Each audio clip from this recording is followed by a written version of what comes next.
Extra time. Hello, welcome back to the Extra Time podcast. It's me, your host, Patrick Van Straaten, and joining me today is Chris Hamill. Hello, Chris. How are you doing? I'm okay, thank you, buddy. Pleasure to be on the podcast. How are you? How's the daughter? How's life in general? We've not had a catch-up in a week or so. I've been away, of course, over the weekend. Well, oh, yeah, you were off in Hamburg, right? Yeah, it was a great little trip. Needed a little pick-me-up. Obviously, come back, the news is entirely depressing. Quite hard to get motivated to talk about football, I guess, when the people of Ukraine are suffering to that extent. But I've rationalised that we're here to entertain and we're here to take people's minds off things which are pretty incomprehensible, I guess. Yeah, I'm not sure how to follow that up, so I guess we should just go straight into the show for today. Onto relegation, yes. Yeah, the relegation battle, which I think is probably the most interesting story in the Premier League right now, because over a third of the division at the moment is embroiled in it. Now, today we figure we'll talk about who could take that 18th place, because frankly, I'm assuming that Norwich and Watford are gone. Now, they're not entirely out of touch. Obviously, Norwich on 17 points, Watford on 19, Burnley on 21, and then Everton in 17th on 22. So within 10 points here, we've got 8 teams. So it's basically possible for any of these sides to get relegated at this point. But Norwich have a minus 40 goal difference. Watford minus 22. This is not good stuff. And they've played more games than a bunch of the teams above them. So frankly, I'm saying, unless you've got a strong case otherwise, Chris, I'm saying that these teams are basically gone. Now, obviously a hot streak is possible. More for Watford than for Norwich, I'd say.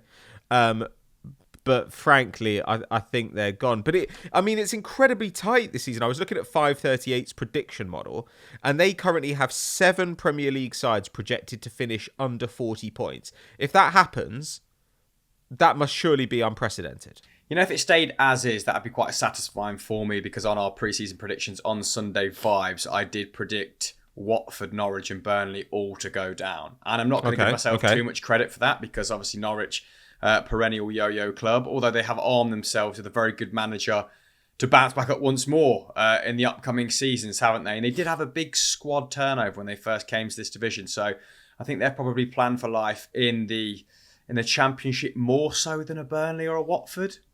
I feel like I'm fair in saying that. But no, I am with you. I think these two sides are going down. Roy Hodgson has brought a little bit of defensive stability to Watford, but they should have conceded about 4 against Manchester United. So I think that might be just the numbers, the top line numbers, rather than the reality. As for Burnley, I get why people like them in the Premier League, because they're a very distinct flavour, aren't they? Or a different flavour from a lot of other teams. They do provide a bit of welcome respite from the 70% possession that, you know, top teams at the top of the table have, and or the counter-attacking football of Leeds or Southampton. You know, it's nice to have a house club in the league, but I think they deserve to go down as well, man. So I'd be happy if it stayed as is. Yeah, I'm a little bit bored of them now. A little bit like John McGinn. I'm bored of seeing Sean Dyche in that same black jacket prowl up and down the touchline like a miserable old man.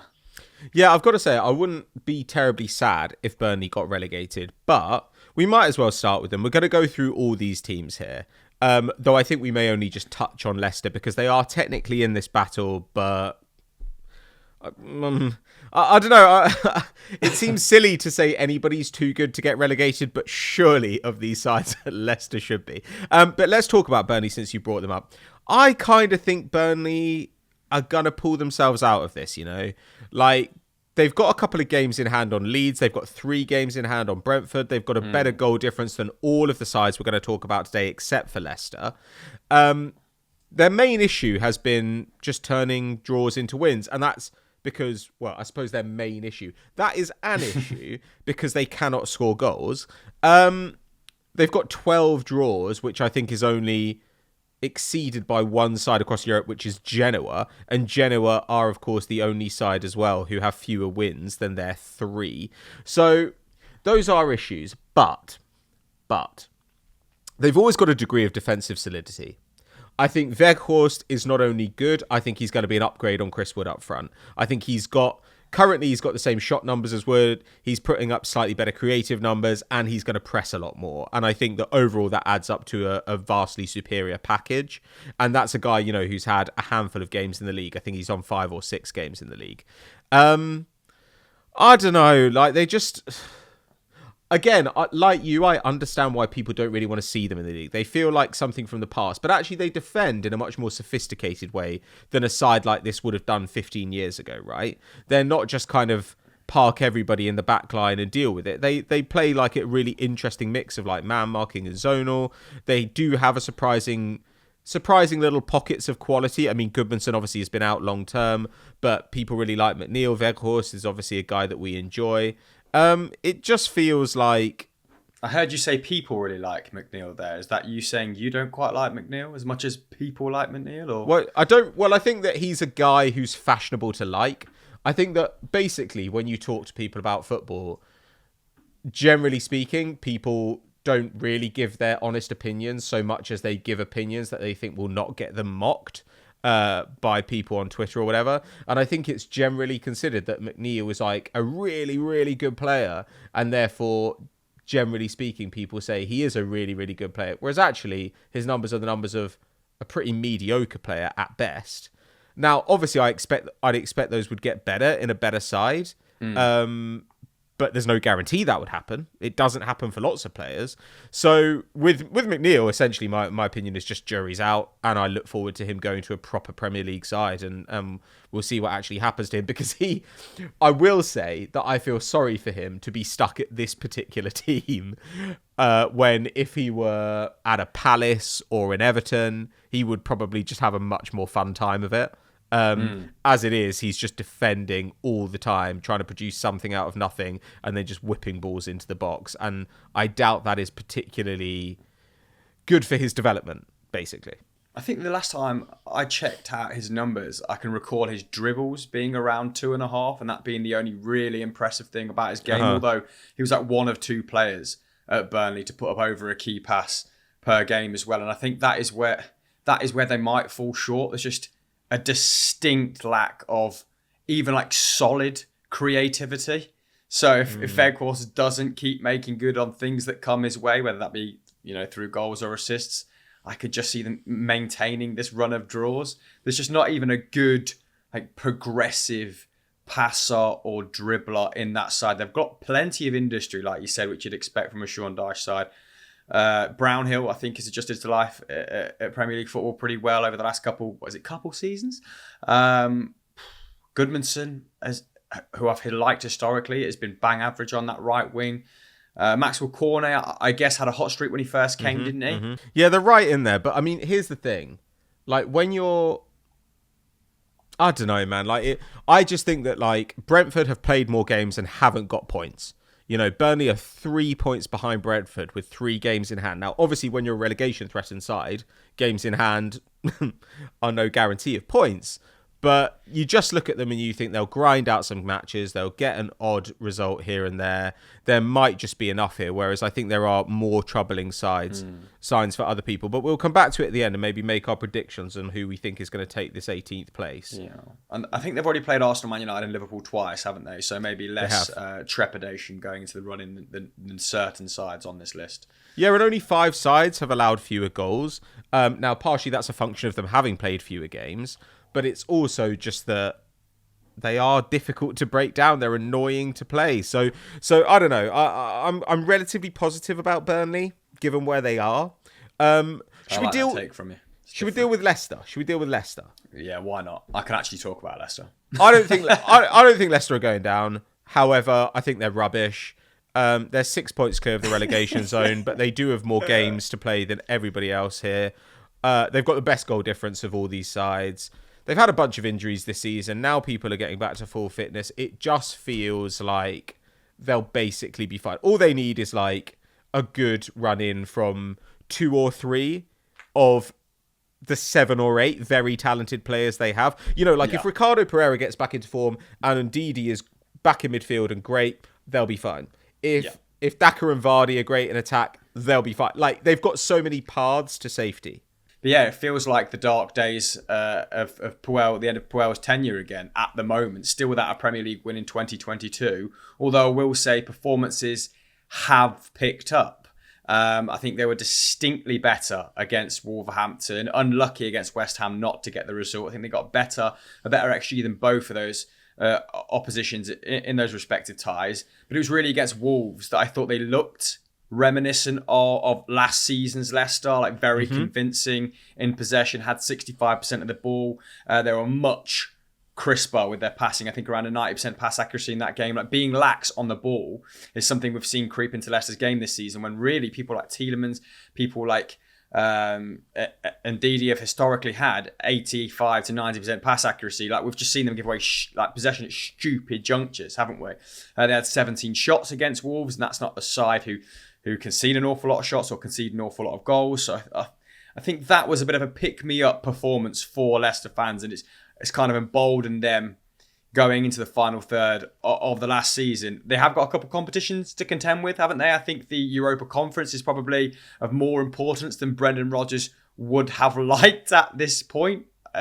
Spoken like could barely conceal his disdain for the tournament when they dropped out of the Europa League, but now they have, an okay tie against Rennes, a very winnable tie against Rennes, and if they win the competition, they get automatic promotion, let's say, into the Europa League. So that might be their most viable route back into Europa League football, which is important to them at this point, very important, especially when you consider that I think they reported a loss of £33 million in their latest earnings.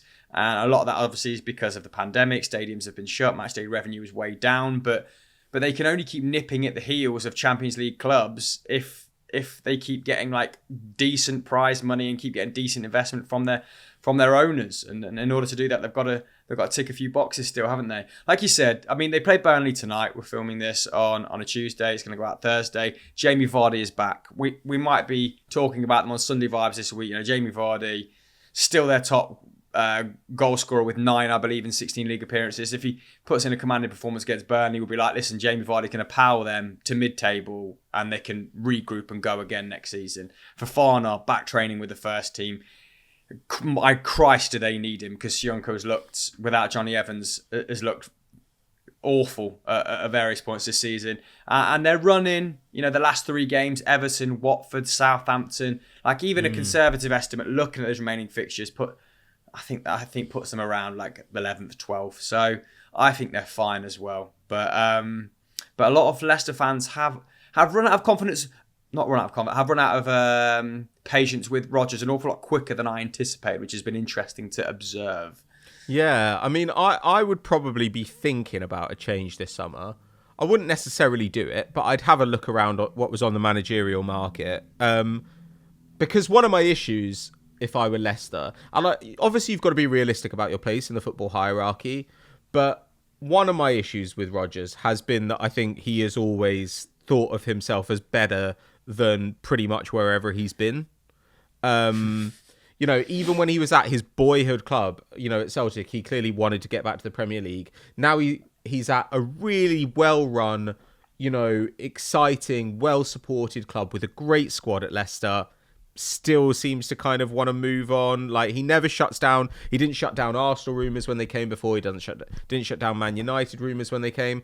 And I just think that annoys me about him. And I don't think that right now he's good enough to justify it. Like, I think they've got worse every season under him, as I've said. Well, especially defensively, right? Yeah, and I mean, and even now, they're not pressing at all. They pressed the least of any side in the league over the last 10 games. Now, that's not necessarily a sign of quality, but it is a move away from the kind of proactive football that really got people on board when Rodgers arrived after what was quite a grindy side under Puel, even though I think they were better under Puel than they got credit for. I don't know. I just think that, like I say, you don't have to move him on, but maybe you have a look around, and if an interesting name is available, you think about it. Because as far as I'm concerned, the teams in Europe who are, unequivocally more attractive prospects for managers and players than Leicester, it's not a big number. I really don't think it's a big number. It's certainly it's 15 max, I think, and it's probably fewer than that. Yeah, I doubt they'll do anything with him, given not perilous financial situation, but given the losses, I doubt they'll be wanting to pay him a severance anytime soon, given his contract runs until 2025, and I think he is one of the Premier League's best paid managers.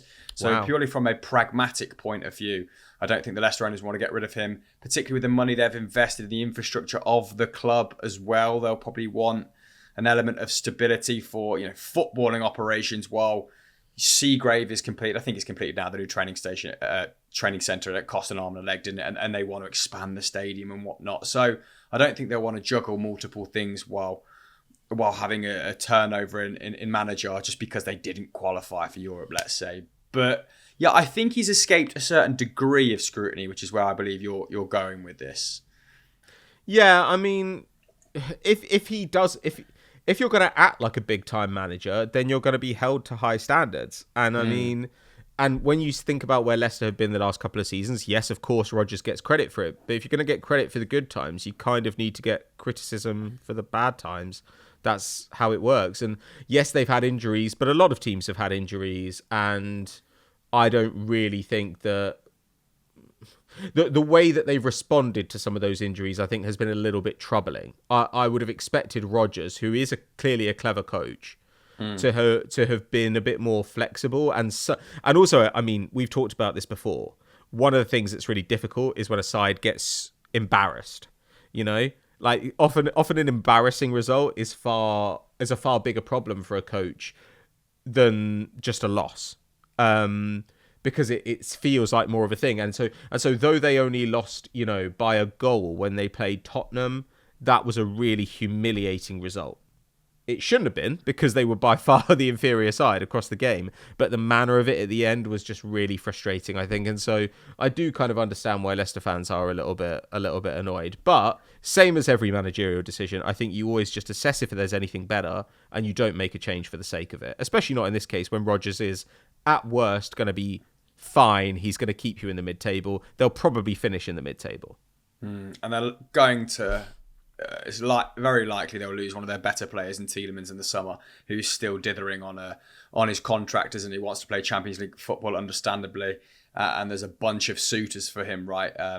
So I think he'll be moved on. So they won't want to have to kind of do major surgery on the defence, I imagine. Yeah. Lose Tielemans, change manager, build a new stadium all at the same time. So I can see him being there, but maybe he should be a little bit more grateful for being there, rather than kind of look like he's trying to use them as a platform every 6 months, or particularly when things are going well. But I think that's just him, isn't it? He thinks he belongs at the summit of the Premier League, and I have been more understanding of that viewpoint than maybe others.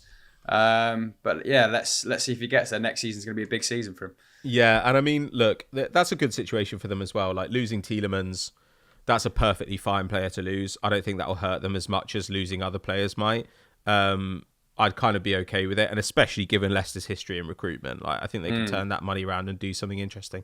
So shall we carry on? Shall we move down? So let's go on to Newcastle next, who are the form team in the lower half. 14 points from the last 18 available. Really good stuff. They haven't even got much change out of Bruno Guimaraes yet. I think he's got 26 minutes. He's currently coming on as an injury time replacement for Joe Willock, who suddenly is reborn as well, which is great. So yeah, they seem to be doing well at the moment. I think it looks like they're probably safe here, just because they've got a couple of games in hand on the guys below them. Obviously, again, no certainties. And the Kieran Trippier injury... Look, I mean, he got 2 goals before he got injured. Important goals. He got them from, I think, 0.2 XG combined. So I wouldn't have expected that hit rate to continue. But those goals meant a lot. And it felt like it wasn't even so much his output that lifted the side, so much as his presence in the squad really did seem to do something for the team. Yeah. And so it'll be interesting to see what happens now he's gone. But they look like they're in a really healthy situation. Yeah, he was quickly becoming talismanic for them, wasn't it? And it was interesting to watch.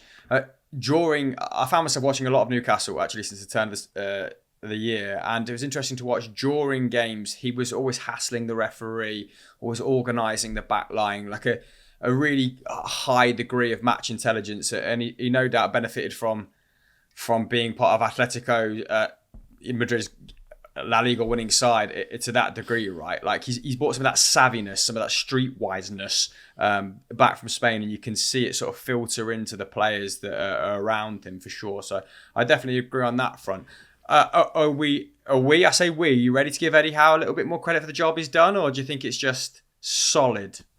I still don't think he's a very good coach. Like my issue with Eddie Howe is I think he was a uniquely bad choice for Newcastle, and I kind of still think that's true. I think this was not a sensible move for them. If they stay up, then great. You know, they've got what they wanted out of it. I think they've got a bit lucky to have done that, and I think it's probably, you could put it down as much to a good signings in January, but I certainly give him credit for the moving Joel Linton back into midfield, which has made them much more dynamic. I mean, the combination of having Joel Linton and Willock in midfield does suddenly make you so much faster from end to end, and they've been pressing way more since Christmas. I think their passes per defensive action, which we use as a measure of how much teams are pressing, is really good. I think only City, Liverpool, Brighton and Leeds have a better PPDA since Christmas. Now, I will say it's been a pretty easy run in that time. They've got a positive goal difference since Christmas, a positive XG difference, but of course, you know, really benefited from that early red card in the Brentford game. They also played a really out of sorts Everton, so those games have kind of juiced their XG, whereas if you look at the other matches, they haven't really produced much of anything, you know, against Villa or whoever it might be. So there are still questions to be answered here, but when you're this low down the table, 1 or 2 wins basically does it. And if Kieran Trippier turns, you know, a free kick in a decent position into a goal, do that 2 or 3 times and you basically can pull yourself out of the relegation zone. And now it looks like, because they've got so many teams below them, even if things go wrong, a lot of stuff has to go right for the sides below them for them to get dragged back in. So of course they're not safe. They're not safe at all. I think they're on 26 points. They're 5 points above the drop. But certainly they're the only side here who right now are playing like a team that really is going to get out of this situation. Yeah, they're playing a brave brand of football, I would say. And I mean, sometimes the lines blur between, you know, brave and naive, particularly when it comes to Eddie Howe's sides or just Bournemouth historically. But I am enjoying them being much more aggressive in and out of possession. Yeah. Like you've said, they've traditionally been, like when they've played a back five, it's kind of like they've been camped in their own third, waiting for the other sides to come onto them. And as you touched upon with Willock and Joel Linton, they've been really proactive in the midfield. The defence has definitely shortened that gap from defence to midfield. And they're just in teams' faces an awful lot sooner than they have been under Bruce, under Rafa Benitez, and it's meant that the distance to travel towards the opposition's goal has been significantly shortened, hasn't there? And that's where when St. Maximan or even, you know, Fraser, when they pick it up, can cause real damage. So I think that braveness is kind of leaning into some of their strengths as well. Like if we can get the ball to these players really quickly, then so be it. And they've shown they can go another way with it as well. Chris Wood has not been prolific, but my God, has he been a really solid focal point for them. I also want to shout out Fabian Schär's improvement under Eddie Howe as well. In the games I've watched, he's been extremely composed, distributing from the back. And him and Dan Burn look like a really solid little centre-half partnership. Yeah, I think the personnel improvements like really made the difference here. And I think it's one of those things where in another season, where there were only, say, 4 or 5 bad teams in the division, they might be in a lot more trouble. But this season, because there are so many sides that are in horrible form or have had serious injuries, there are more points to be picked up for these teams. And so now you look at, you know, the next few games, or the run-in rather, and you think, okay, well, if we play Leeds, if we play Brentford, if we play Villa, you know, like there are a lot of points on the table here. Whereas in previous seasons, we've said, wow, everybody in the league is pretty solid. 2 or 3 years ago, we were saying that. And then I think that maybe this Newcastle side would find them in more difficulty. But right now, compared to the defences being mounted by some of these sides, Newcastle look like peak Juventus or something. Like, I mean, we should move on to one of those. Let's go on to Brentford, because Brentford... Oh, woof. I know. And it's kind of sad to see. Like, I kind of don't quite get it, because I think Brentford they've got lots of talent. I think their manager's a smart guy. I think he's done some really clever stuff during the course of the season. I think they are better than where they are right now, but my God, their slide lately. Yeah, I think we kind of dismissed them as relegation candidates a long time ago because of the dynamite start they had to the league season, right? They were 7th after 7 games, and now they've lost 7 times in the last 8 games, just sucked them right back into it. And it is their attack that is really faltering, isn't it? Only created over 1 XG 3 times in the last 11 games.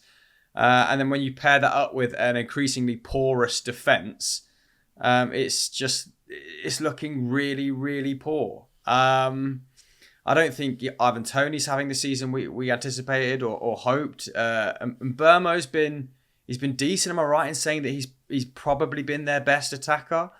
Yeah, he had decent XG numbers, but like Toney, including penalties, I think Toney's got like 10 expected goals and assists, but only like 8 actual goals and assists. And Burmo has like 9 expected goals and assists and has 6 actual goals and assists. So like you can't afford that when your defense is shipped 2 goals a game over their last 11 and 1.5 XG a game. Now, obviously that means that there's some improvement to be gained there just by reverting to the mean. But it's, I don't know. You can't get unlucky at both ends and stay in the division. It cannot happen. Yeah, I mean, maybe the introduction of Christian Eriksen, who obviously featured in their last game, might help in this regard. A little bit more poise in the final third. And when it comes to like chance creation, they have struggled as well. We spoke about Burnley as only having sort of a couple of players who are putting up over a key pass per game, but that is also the case at Brentford. I think Matthias Jensen in midfield is doing an okay job of it. Ivan Toney's been an okay creator when called upon, just because he's a good physical presence. But Christian Eriksen, if he can start finding Burmo, if he can start finding Toney, if Toney can be a little bit further up the pitch and not be trying to stitch together midfield and attack, they might get some joy out of it. But yeah, they haven't been a great watch recently, which is definitely the case in the first half of the season. And when you're that porous at the back and you're playing a back 5, it is worrying, because you're not squeezing the talent out of your disposal.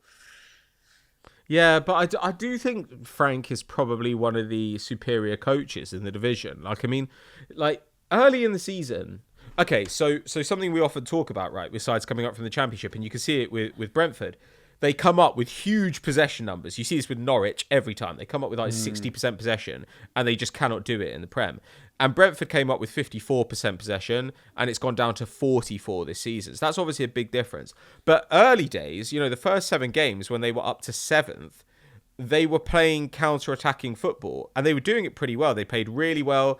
They played okay against Arsenal at home. They played really well against Liverpool and Chelsea at home, and were unlucky to only get a point out of those games. And it just seemed like something they'd be able to do is, like you say, using Toney as a pivot, creating big chances from Burmo on the break. And I guess teams have just adjusted and those have dried up. I mean, Well, you know what was quite alarming? They changed it up to a 4-3-3, didn't they, against Newcastle? And when you start to see teams experiment in the dying embers of the season and results aren't going their way, you kind of think, oh dear.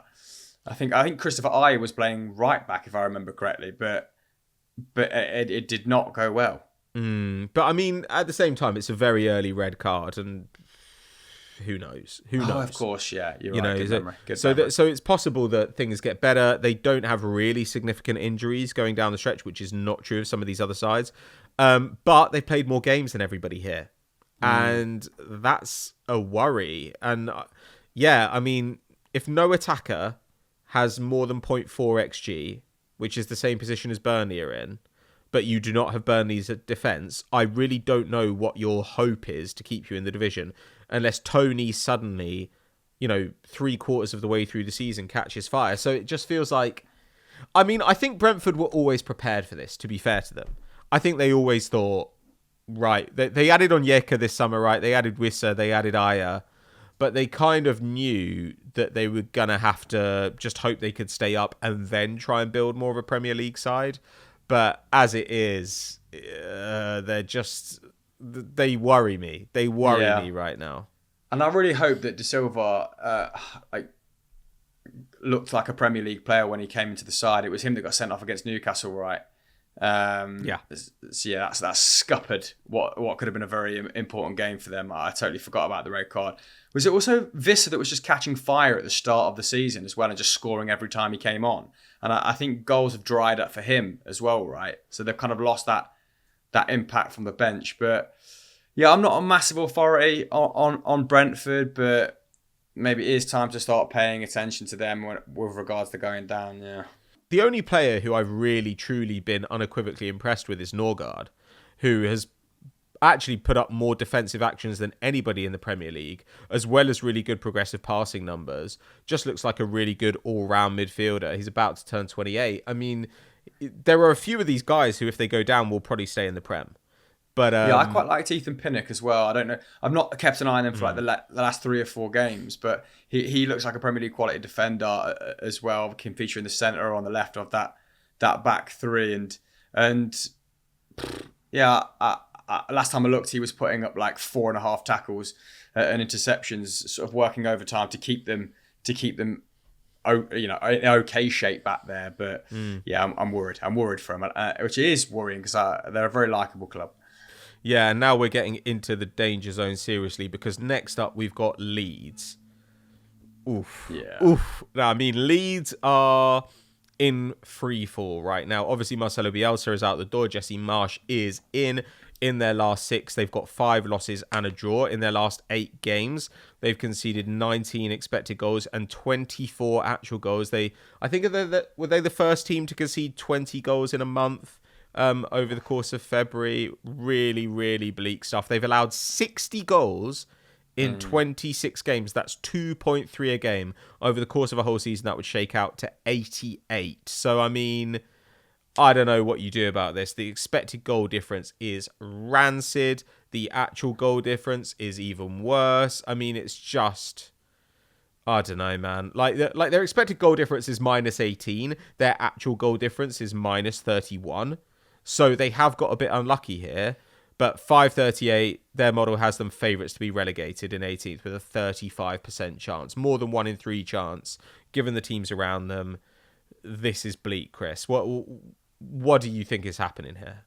I'm going to be interested to hear your thoughts on Marsch coming in, because I thought it kind of made sense in the long term. Like, elements of his game are quite simpatico with Bielsa's, right? But historically, he's not been the best defensive coach. His kind of main skills have been getting teams to run hard, create high quality chances, have big turnover numbers in the final third, which is kind of what Bielsa's also great at, right? So it's not like they've gone for an ultimate pragmatist to shore them up towards the end of the season with things getting very, very iffy.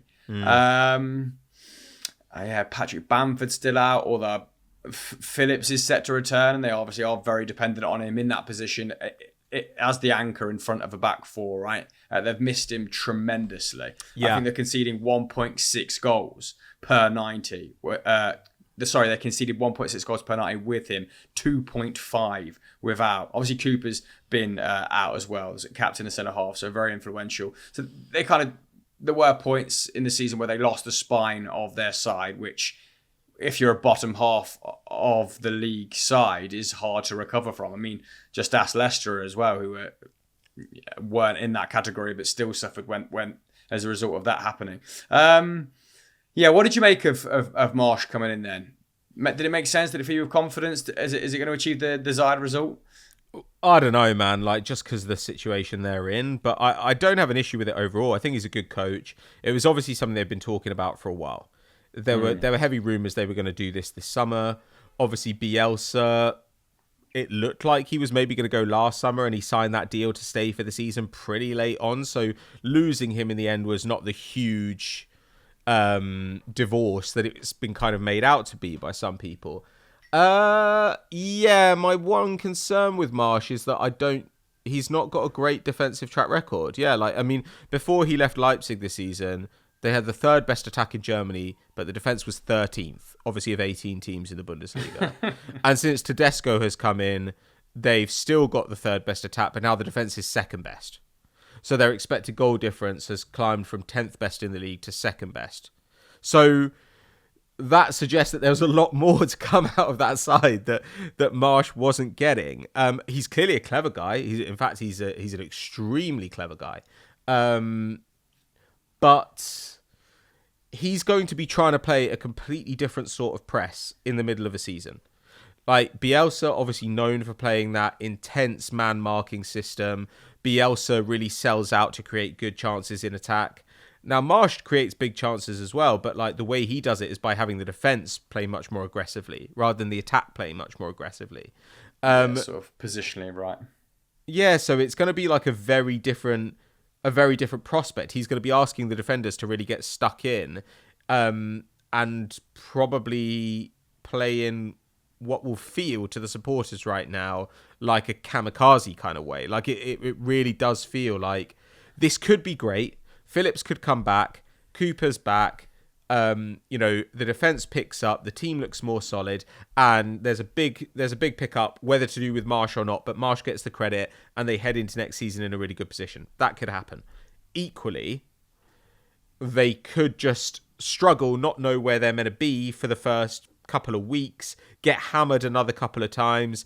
Everything gets worse. Everyone's confidence is gone, and relegation beckons. So I really don't know, because like normally we talk about this with pressing coaches. It's extremely hard for them to come in and basically translate their messages to a new squad in the course of a couple of weeks. And we're always tempted to say this guy's a pressing coach, that guy's a pressing coach, therefore there's a similarity. But Marsch and Bielsa play totally different kinds of presses. I do think that a Leipzig-style coach, or an RB-style coach, let's say, is probably a better fit for Leeds right now. They're happy to play in an energetic style, but a little bit more pragmatic. Like Hasenhüttl at Southampton is probably not the world's worst thing. We talk about their injury worries, but at the same time, injuries always follow Bielsa because of his methods. And so I think that having a more high-risk, high-reward passing game rather than a high-risk, high-reward positional game might be the more sensible move for them. And I think just trying to man-mark in the Prem, like, it's very enjoyable. I like that Bielsa does it. But I also think that it's probably not the best move over a long season at the end of what has been 2 or 3 long seasons, right? Yeah, I think maybe he should just get a club in Serie A.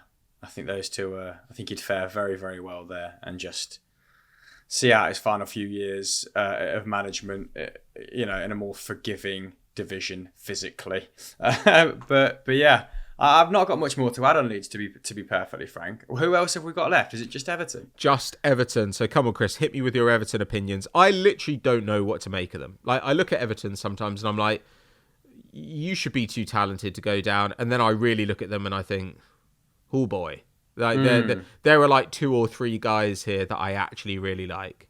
It'd be one of the most talented squads to go down for sure. Like this team should be nowhere near mid-table, and I know they've not really worked out, like they've not had a consistent starting 11, or they've not had a consistent methodology. There's been tumult left, right, and centre.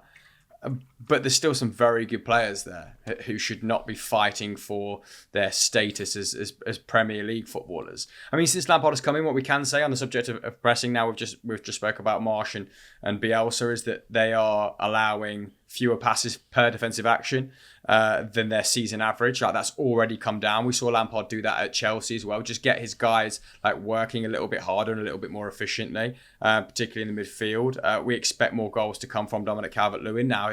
His fitness has returned. Like, he's looked a little bit rusty since he came back, and Richarlison's definitely more to squeeze out of him in that regard, particularly if they can create a bit more of a stable and like just a more coherent midfield behind him, because he's another person that's often dropped deep to make up for those deficiencies. Right, it's really frustrating. He's wanted to play down the middle, but again, has had to drop deep on times. He's been sort of pushed out wide, and that's maybe been to the detriment of his game. But yeah, 3 points in 7 games since Christmas. They're another side that since the turn of the year have just been horrendous, and their trajectory is really, really, really alarming. In comparison to someone a little bit more plucky like Burnley. So yeah, it's just I don't know. There's such a wild card in this situation. I mean, and they've got a horrendous run in. Like, I'm looking at Everton's run in.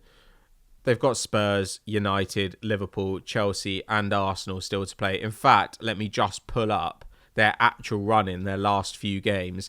They've got United at home, Palace at home, Liverpool away, Chelsea at home, Leicester away, Brentford home, Arsenal away. Brilliant. That is really, really bad. And I mean, before that, they've got Tottenham, Wolves. It's just not good. And I just think, I don't know, Dominic Calvert-Lewin has obviously barely played, and now he's just been ruled out for another week. Davis is out for the season. Ben Godfrey's sidelined at the moment. Mina's out until April. What are we doing here? Like, how do you make a side out of this? I just don't know.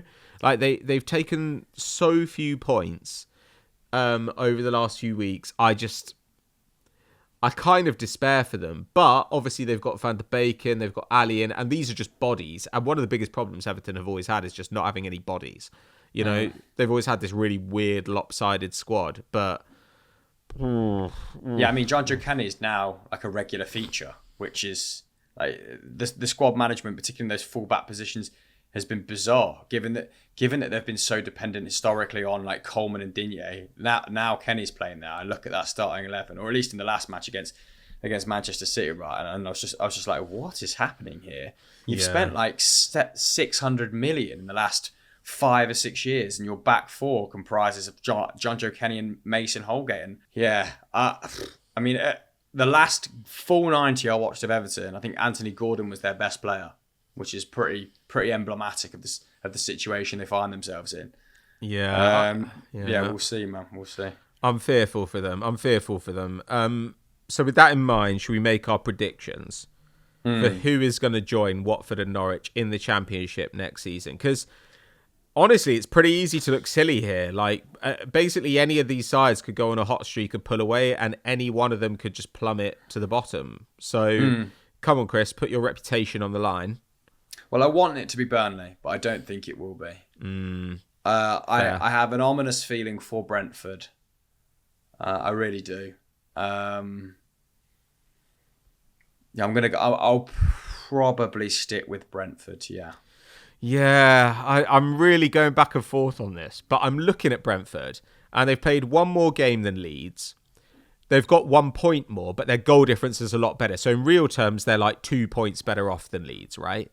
And they've played a fair few games more than the likes of Everton, haven't they? And Burnley. Yeah. So my brain here is saying Leeds, because I just think that goal difference, it's the second worst in the division, and that does count here. You know, it means that Everton they're kind of under a point behind, and Burnley are kind of under 2 points behind because of that goal difference. But it puts them further away from the sides ahead of them. Ooh, I don't know. Though there's a part of me, I'm between Leeds and Everton, honestly.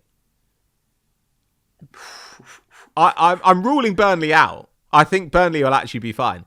But there's a part of me that's seriously concerned about Everton, because also I think Lampard might just be absolutely the wrong man at the wrong time.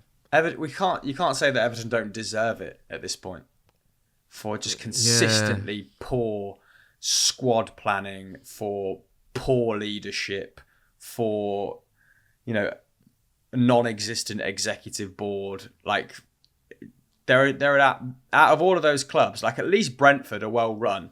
At least Leeds, you know, had faith in Bielsa, convinced him to stay at the start of the season. Like, have had have had a bit of continuity, have really maximised the talent at their disposal. Like, same can be said about Burnley, but in a very different way, I guess. Newcastle made a brave appointment, could have had egg on their face, have now got Dan Ashworth as the director of football. Like, they're doing the right things. Like, off the pitch, some of these sides are in a much better position than Everton, aren't they? Which we definitely can't discount. Like, if we're going to look at this holistically. Yeah, I feel like Everton...